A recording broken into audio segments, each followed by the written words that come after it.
那开枪，在那个酒杯在哪里？对，然后往我们镜头。哇，对。请问喝了酒的感觉怎么样呢？有烧烧的感觉，火烧的寂寞。没事哦。喝完酒之后呢，就要唱一首歌啊。还有对，就唱一首歌啊，他的歌啊。唱一首歌，哇！梗王，新一代梗王哦。耶！我们现在泡完汤，所以马上就要进行就是泡汤之后的养生大餐。尤其是泡完汤以后，胃口会特别的开，所以吃的东西要特别的注意。除了养生的原则之外呢，就是要补充刚刚流失的一些能量。就中国人说得好，就是食补啊，吃什么补什么。所以呢，我们现在要介绍一下，我们就除了养生汤之外呢，就是调养你的精气神。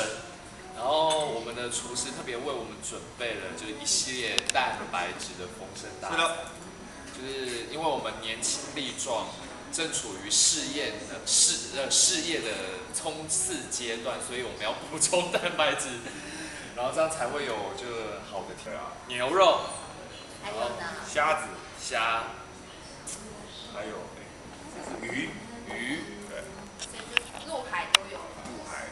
陆海大餐，而且因为蛋白质是一个很重要的营养素，所以我们烹调方式呢，全部都不用油炸，不要破坏它，对，自然的摄取。告诉大家呢，我们今天吃的海鲜呢，全部都是这家饭店呢跟南方澳的渔港某一艘渔船直接签约，然后直接配送到这里，就是他们现捕就在隔壁，然后马上就到这家饭店。就其他人说什么，我们的海鲜是从什么挪威啊、北海道空运过来的，那都不稀奇。我们隔壁就直接现捞。对，刚刚船长还跟我打招呼说，这个是刚刚送上来的，对，真的是新鲜，其他地方吃不到这么新鲜的。刚刚这只虾呢还活跳跳的，现在准备要被我们吃掉。